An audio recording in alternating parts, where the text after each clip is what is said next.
It started when Governor Wilder took office, and there was a huge budget shortfalls, revenue shortfall, and there were budget cuts across the state, including higher education, and those cuts were never fully restored before the next crisis, and that crisis cuts were never fully restored.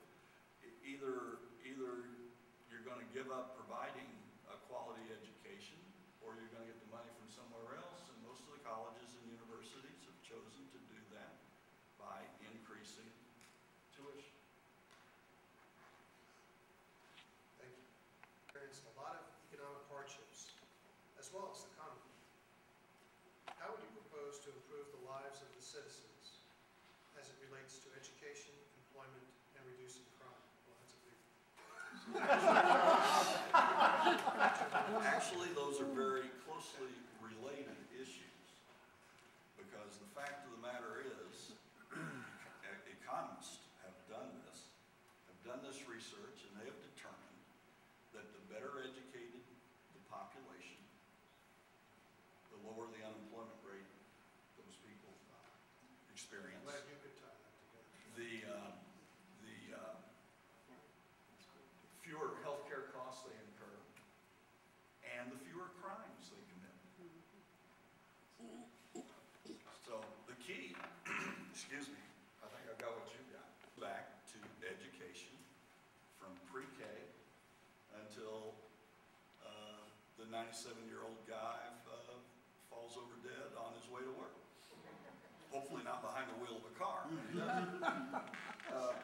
Education, in accounting, we call it continuing professional education. The lawyers call it continuing legal education, CLE. Continuing professional education is crucial for success.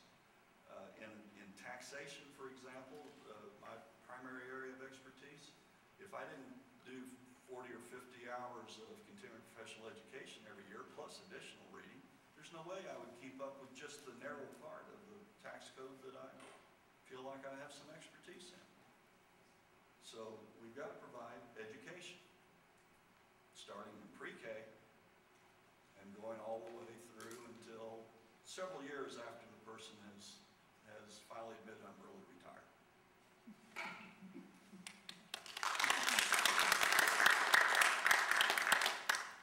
This is the last question for the evening, but it's a pretty good lead-in to what I would expect your closing would be. Okay. So if you want to weave them together, that's okay. All right. What are your goals as a delegate from the 27th district? Well, my goals are related to the questions I prepared to answer, and there was some overlap between yours and the ones I wanted to talk about. How did we do?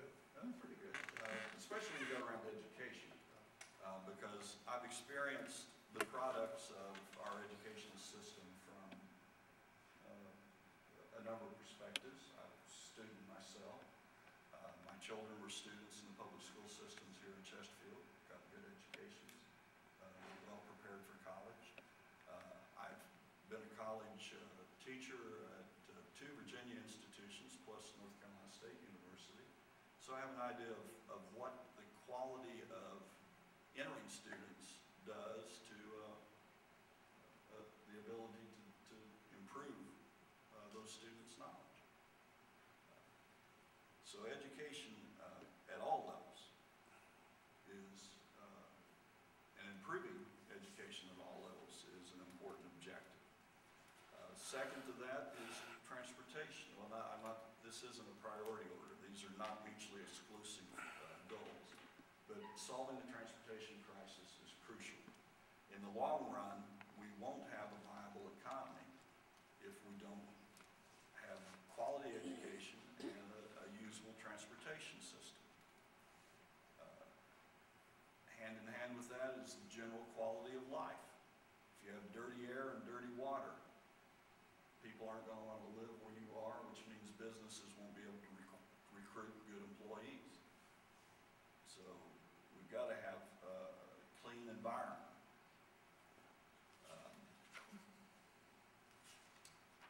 More education. transparent and responsive government. One of my good friends and colleagues on the Planning Commission, Reuben Waller, just will not let us forget even for an instant that the process of the Planning Commission should be transparent and open to everyone. Developers, citizens, other interested parties. And it's good to have him out there fighting that fight at the front, because then I can say, yes, I agree with Reuben. Then we only need one more vote. It's a great experience. I really thoroughly enjoy working with all four of those individuals. And I expect to thoroughly enjoy working with individuals of different political persuasions, different priorities, different interests, if I'm fortunate enough to be elected to the House of Delegates. That's my response to your question. Are we ready for the closing remarks? Please, sir. All right. Well, first of all, we had some questions that touched on this.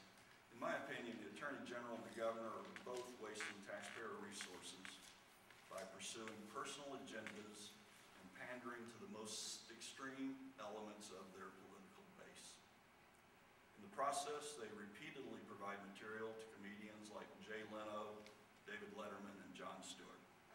Now, I want to tell you, all three of those people are incredibly funny when Florida or South Carolina or Illinois is the target of their humor. But it's time for them to move on to another state. The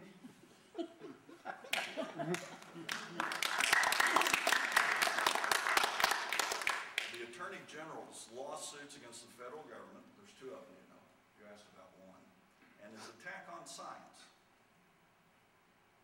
are three examples of using his high office to pursue his own political agenda. He and his staff should be focusing their time and resources on protecting the people of Virginia from predatory lenders, con artists, online child molesters, and other criminals.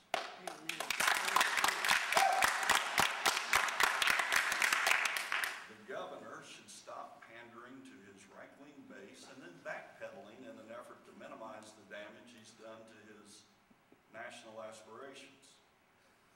If he wants to realize those particular dreams, the best way to do it is to spend his time being the governor of all the people of Virginia. Now, I'll be available if I'm elected, or if I continue on the Planning Commission. I'm available to any constituent who cares to ask questions or to offer facts and opinion.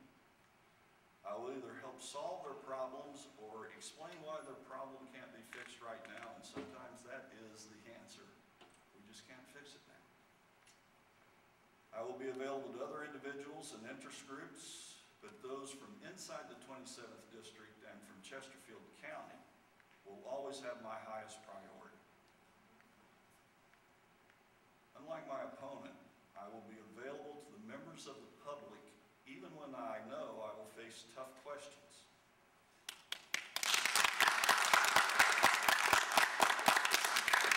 You may not like my answers. You may not like my answers.